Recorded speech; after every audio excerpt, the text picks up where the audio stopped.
रामपाल दास। भक्ति मर्यादा। सतनाम प्राप्ति के लिए तथा प्राप्त करने के बाद आवश्यक नियम जिनमें से एक भी नियम खंड नहीं करना है। यदि निम्न नियमों का पालन नहीं कर सकते तो सतनाम ना ले। उपदेश प्राप्त पुण्यात्माएं परमात्मा के मार्ग पर चलती हैं, वह परमात्मा प्राप्ति के लिए यात्रा प्रारंभ करती हैं। यात्री बहुत ही कम सामान लेकर यात्रा करता है, अधिक भार उठाकर यात्रा करना संभव नहीं होता। जो सांसारिक परंपराएं हैं वे व्यर्थ का भार है, जो भक्ति मार्ग में यात्रा करने में बाधक है। इसलिए इस भार से मुक्त होने के लिए नियमों का पालन करना अनिवार्य है। नियम नंबर 1, किसी के पैर नहीं छूने और ना ही दूसरे को छूने देना है। यदि अचानक या मना करने पर भी पैर छू लेता है तो उस स्थिति में नामखंड नहीं होता। आपने किसी को बद्दुआ या आशीर्वाद नहीं देना है, ना ही इच्छा करके किसी से आशीर्वाद लेना है। कोई आपके सिर पर आशीर्वाद के लिए हाथ रखे तो आपने मना करना है। फिर भी कोई हाथ रख देता है तो आपका उपदेश सुरक्षित है, परंतु आपने आशीर्वाद व बद्दुआ बिल्कुल नहीं देनी है, क्योंकि आशीर्वाद देने से आपकी भक्ति कमाई क्षीण हो जाती है। जैसे एक पहिए की ट्यूब से दूसरे पहिए की ट्यूब में हवा डालने से आपकी गाड़ी खड़ी हो जाएगी, आपको हानि हो जाएगी। एक उपदेशी बहन ने अपने अनुपदेशी भाई को स्वस्थ होने का आशीर्वाद दे दिया। भाई तो स्वस्थ हो गया, परंतु बहन इतनी अस्वस्थ हुई कि 1 महीना अस्पताल में रही। पुनः उपदेश लिया, अपनी गलती की क्षमा याचना करने पर ही वह स्वस्थ हो पाई। इसलिए सर्वस्य प्रार्थना है कि यह गलती ना करें। इसी प्रकार अन्य नियमों के खंड करने से आपकी राम नाम की गाड़ी में पंचर हो जाएगा, वह भी रुक जाएगी, अर्थात आप जी को हानि होगी। पूर्व समय में सती प्रथा यानी परंपरा थी। जिस किसी का पति मर जाता था तो उसकी स्त्री को भी उसी मृत पति के साथ जिंदा जलाया जाता था, जो एक महाजालिम कर्म था। उस समय के मानव समाज ने उस कुरीति को मजबूरन मानना पड़ता था। किसी महापुरुष ने संघर्ष करके उस सती प्रथा को बंद कराया। समाज के रूढ़िवादी व्यक्तियों ने बहुत विरोध भी किया, परंतु प्रयत्न सफल हुआ तो आज सर्व बहनें सुखी हैं। इसी प्रकार ये सर्व परंपराएं जानो जो मानव समाज पर भार हैं, इनको समाप्त करने से ही भार मुक्त हो सकेंगे तथा भक्ति मार्ग पर आसानी से चल सकेंगे। नियम नंबर 2, टीवी, कंप्यूटर तथा मोबाइल में फिल्म, सीरियल, मैच, कार्टून देखना तथा मोबाइल में वीडियो गेम आदि नहीं खेलना है। नियम नंबर 3, किसी को दान यानी बिना सिला कपड़ा, सीधा आदि नहीं देना है, ना ही किसी धार्मिक स्थल यानी मंदिर मंडी के लिए पैसे देने हैं, और ना ही उनके किसी भंडारे में जाना है। जैसे धर्मशाला गली पक्की करने, कुआं तथा तालाब यानी जोहड़ की खुदाई, खेतों के साजले, नाले की खुदाई तथा अन्य इसी प्रकार के सामूहिक सामाजिक कार्यों के लिए पैसे दे सकते हैं। नियम नंबर 4, माथे पर तिलक ना लगाना है और ना ही लगवाना है। भात में पटड़े पर नहीं चढ़ना है। गले में माला नहीं डलवानी है और ना ही डालनी है, और ना ही किसी की झोली में पैसे डालने या लेने हैं। यदि दोनों पक्ष उपदेशी हैं तो विवाह केवल असुर निकंदन रमणी करके साधारण विधि से करना है तथा भात परंपरा को समाप्त करना है। नियम नंबर 5, कोई त्योहार, जागरण, मुंडन, धार्मिक अनुष्ठान, जन्मदिन, छठी आदि नहीं मनाना है, ना ही उसमें जाना व सहयोग करना है। नियम नंबर 6, किसी को दुआ या बद्दुआ नहीं देनी है। नियम नंबर 7, किसी को good morning, good afternoon, good evening, good night आदि शब्द नहीं बोलने हैं। यदि कोई बोलता है तो उसे समय अनुसार केवल morning morning, evening evening, afternoon व नाइट नाइट 2-2 बार बोल दें। नियम number 8, happy birthday, happy new year तथा गुड बाय आदि शब्द नहीं बोलने हैं। यदि कोई आपसे बोलता है तो उसे धन्यवाद या थैंक यू बोल दें। नियम नंबर 9, सिखों को छोड़कर संत बाबा रूप में दाढ़ी ना हो। नियम नंबर 10, बहनों ने नेल पॉलिश और लिपस्टिक नहीं लगानी है। नियम नंबर 11, परफ्यूम तथा सेंट आदि नहीं लगाना है। नियम नंबर 12, विवाहित बहनें केवल सिंदूर या बिंदी में से एक चीज लगा सकती हैं। नियम नंबर 13, किसी अनुपदेशी का जूठा नहीं खाना है। नियम नंबर 14, हाथों पर मेहंदी नहीं लगानी है, किसी बीमारी के कारण लगा सकते हैं। हाथों में मेहंदी लगाने से नामखंड होता है।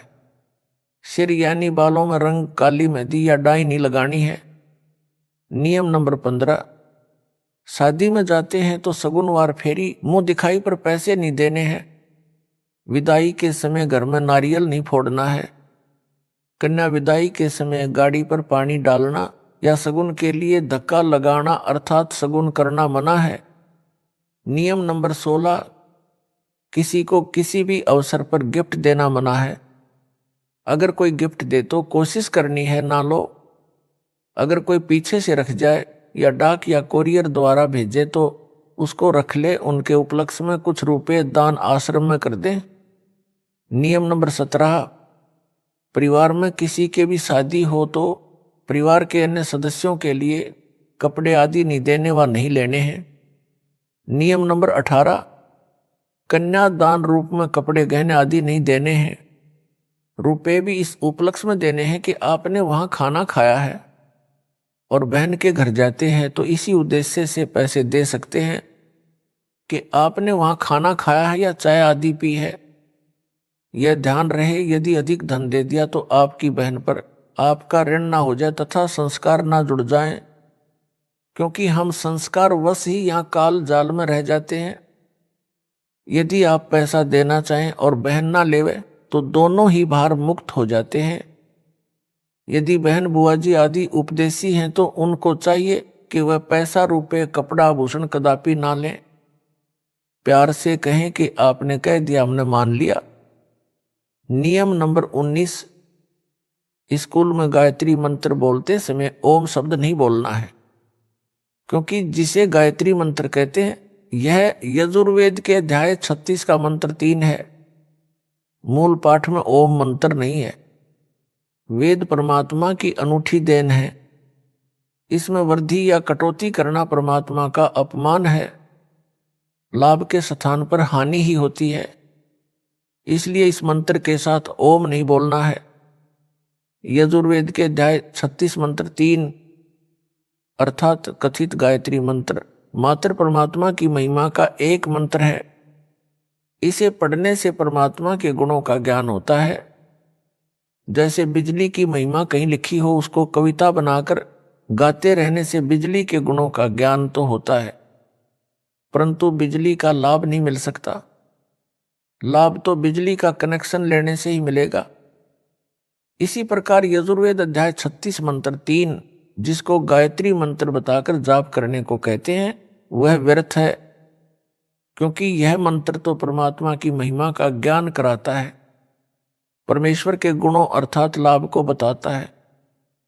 वह लाभ अधिकारी संत से सतनाम व सारनाम की दीक्षा प्राप्त करके अर्थात कनेक्शन लेकर ही प्राप्त हो सकते हैं। यजुर्वेद अध्याय 36 मंत्र 3 अर्थात गायत्री मंत्र की आवृत्ति करने से नहीं। फिर भी कोई अज्ञानी व्यक्ति विद्यार्थियों को विवश करे तो ओम शब्द का उच्चारण ना करें, केवल गायत्री मंत्र का भूर्भुव श्वास से ही उच्चारण प्रारंभ करें। ओम एक अक्षर को ना लगाए। अध्यापकों को चाहिए कि यजुर्वेद अध्याय 36 मंत्र 3 की अपेक्षा संत गरीबदास जी महाराज की वाणी से मंगलाचरण विद्यार्थियों से बुलाएं। गायत्री मंत्र से कई गुना लाभ होता है, परंतु सतनाम तथा सारनाम बिना सब व्यर्थ है। नियम नंबर 20, मुर्दे के अंतिम संस्कार में लकड़ी डाल सकते हैं, कंधे पर या अन्य साधन द्वारा शव को ले जा सकते हैं। नियम नंबर 21, मुर्दे पर एक से अधिक कफन नहीं डालना है। यदि आपसे पहले किसी ने कफन डाल रखा है तो आपने कफन नहीं डालना है, क्योंकि कफन केवल एक ही होता है। अगर पहले कफन डाल रखा है फिर किसी ने एक से ज्यादा कफन डाला है तो नाम खंड होता है। नियम नंबर 22, शादी में खाना खा सकते हैं, यह मानकर पैसे दे सकते हैं कि आपने यहां भोजन खाया है। नियम नंबर 23, यदि दोनों पक्ष उपदेशी हैं तो पीलिया देना, छूछक देना बंद करना है। एक पक्ष अनुपदेशी है तो केवल 2-2 जोड़ी कपड़े केवल जच्चा व बच्चे के देने हैं। नियम नंबर 24, नौकरी पर ऑफिस में जब कोई रिटायर होता है तो ऑफिस में सभी आपस में पैसे इकट्ठे करके उसे गिफ्ट तथा पार्टी देते हैं। ऐसा कर सकते हैं, यानी इसमें थोड़ा बहुत दे सकते हैं, लेकिन उपदेशी ने कतई नहीं लेना है। नियम नंबर 25, घर में जब बहन आती है तो उसे कपड़े व पैसे नहीं देने हैं। अगर बहन या बेटी अनुपदेशी है तो बहुत कम 1 या 2 जोड़ी कपड़े दे सकते हैं। बच्चों के लिए खाने पीने का सामान दे सकते हैं। और अगर जब बहन के घर जाते हैं तो साथ में बच्चों के लिए फल, मिठाई आदि ले जा सकते हैं। नियम नंबर 26, स्कूल में विदाई पार्टी के समय बच्चे पैसे दे सकते हैं। नियम नंबर 28, यदि गौशाला की कमेटी रजिस्टर्ड है तो रुपए दे सकते हैं, यदि रजिस्टर्ड नहीं है तो चारा आदि दे सकते हैं। नियम नंबर 28, शादी की मिठाई कोई घर में लेकर आए तो और कुछ शादी के नाम के कार्ड के साथ मिठाई लाते हैं तो हृदय से मना करें। फिर भी कोई रख जाए तो खा सकते हैं, उसके बदले में कुछ रुपये आश्रम में दान कर दें, आप पर भार नहीं रहेगा। उपदेशी भगत ने समाज में किसी के विवाह में भी भोजन खा रखा है, उसके लिए विवाह के दिन से कुछ दिन बाद मिठाई व भोजन करवा सकते हैं। यह छूट केवल एक बार है, आगे से विवाह में मिठाई बनाने की परंपरा बंद है, सामान्य भोजन बनाए। नियम नंबर 29, भगत भाई आपस में उधार सामान एक दूसरे से ले सकते हैं, और अगर आपस में एक दूसरे के घर आते जाते हैं तो बच्चों के लिए खाने पीने का सामान ले जा सकते हैं। नियम नंबर 30, भाई या बहन की आर्थिक स्थिति कमजोर हो तो आर्थिक या अन्य मदद उधार रूप में कर सकते हैं। बहन को चाहिए कि उस पैसे को लौटाए जिससे उस पर भार नहीं बनेगा।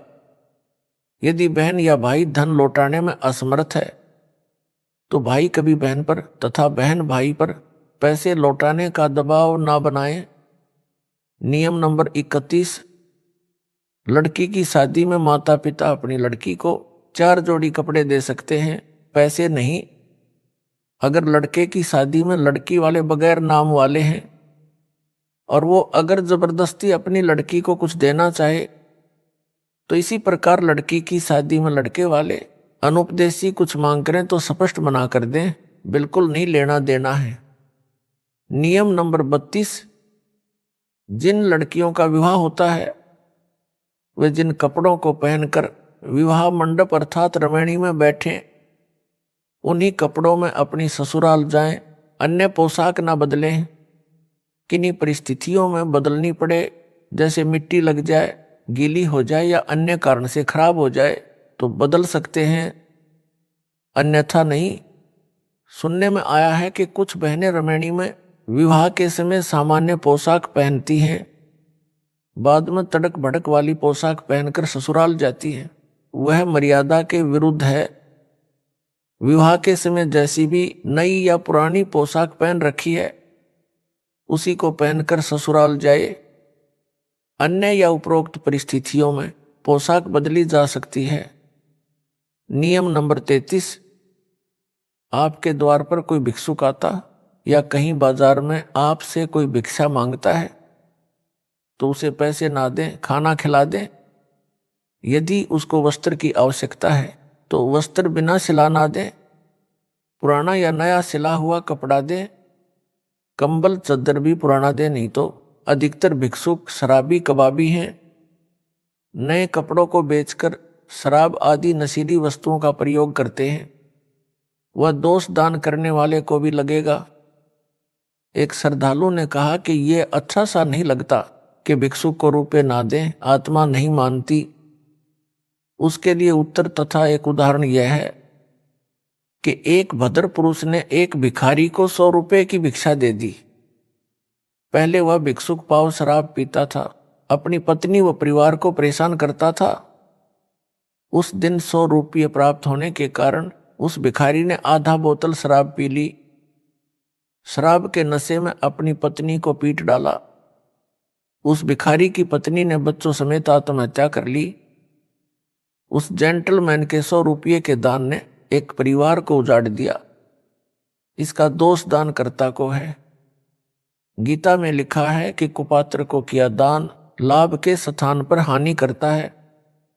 कबीर परमेश्वर जी कहते हैं, गुरु बिन माला फेरते, गुरु बिन देते दान, गुरु बिन दोनों निष्फल हैं, पूछो वेद पुराण। नियम नंबर 34, किसी भी नियम के खंडित हो जाने पर आपको परमेश्वर से मिलने वाला लाभ बंद हो जाएगा। जैसे बिजली का कनेक्शन कट जाने पर सर्व लाभ बंद हो जाते हैं, जो कार्य बिजली से होने थे वे रुक जाते हैं।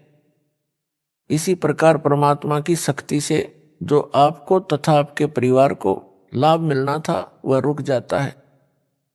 एक बहन ने बताया कि उसके पति ने दीक्षा भी ले रखी है, किसी भी नियम का पालन नहीं करता। इसी प्रकार एक भगत ने अपनी पत्नी की शिकायत की। उसके विषय में यह जाने कि उनका नाम खंडित हो चुका है। ऐसे व्यक्तियों का कोई भयंकर पाप कर्म है। नाम खंडित होने पर वह पाप कर्म अपना प्रभाव करके हानि करेगा। जब तक मर्यादा में रहकर भक्ति करते हैं तो वह पाप कर्म हानि नहीं कर सकता। एक बहन ने ऐसे ही नाम खंडित कर रखा था। कुछ वर्षों के पश्चात उसकी जीभ में कैंसर का रोग हो गया। उस बहन से पूछा कि क्या अब आपको टीवी देखना, लिपस्टिक लगाना अच्छा लगता है? उसने रोते हुए कहा, नहीं नहीं। इसी प्रकार परिवार व शरीर में हानि से बचने के लिए तथा परमात्मा से लाभ प्राप्त करके मोक्ष प्राप्ति के लिए मर्यादा में रहें, अन्यथा पाप कर्म आपको क्षति कर देगा।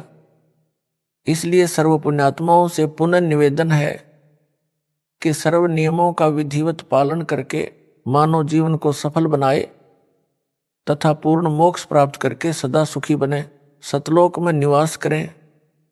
जो विद्यार्थी शिक्षा समय में मौज मस्ती करते हैं वे शिक्षा से वंचित रह जाते हैं, आजीवन कष्ट उठाते हैं।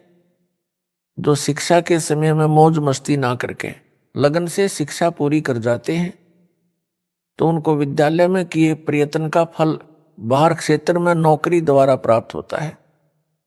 इसी प्रकार सर्व मानव परमात्मा प्राप्ति के विद्यालय में विद्यार्थी यानी भगत हैं। जो भगत मौज मस्ती करते हैं, भक्ति तथा नियमों का पालन ना करके अन्य प्राणियों के शरीरों में घोर कष्ट उठाएंगे। जो लगन के साथ मर्यादा में रहकर परमेश्वर कबीर जी की भक्ति साधना मुझ दास से प्राप्त करके आजीवन करते रहेंगे, उनको सतलोक में सर्व सुविधाएं प्राप्त होगी। वहां वृद्ध अवस्था नहीं है, मृत्यु भी नहीं होती। ऐसा ही जीवन है, नर नारी व परिवार है, वह कभी मृत्यु को प्राप्त नहीं होता। इसलिए सत्य भक्ति करके अपना जीवन सफल बनाएं। जिस सत्य भक्ति से आपको यहां भी सर्व आवश्यक सुख सुविधाएं प्राप्त होंगी तथा पूर्ण मोक्ष भी मिलेगा। विशेष छूट, समाज में स्थान बनाने के लिए विशेष छूट दी जाती है। संत रामपाल दास का निवेदन दिनांक 17 फरवरी 2018 से लागू। पहला, लड़की की बिना नाम वाले परिवार में शादी होती है और ससुराल वाले आन उपासना के लिए मजबूर करते हैं। जैसे उनके देवी देव धाम पर उनके साथ जाने के लिए, वहां पर धोख लगाने के लिए कहते हैं, तो उपदेशी बेटी उनके साथ सैर सपाटा जानकर चली जाए। जैसा वे कहें करती रहे, परंतु मंत्र अपना जाप करती रहे। यदि वहां कोई तिलक लगाता है तो लगवा ले, तुरंत उतार दे। यदि हाथ के नाला यानी धागा बांधता है तो बाद में तोड़ फेंके।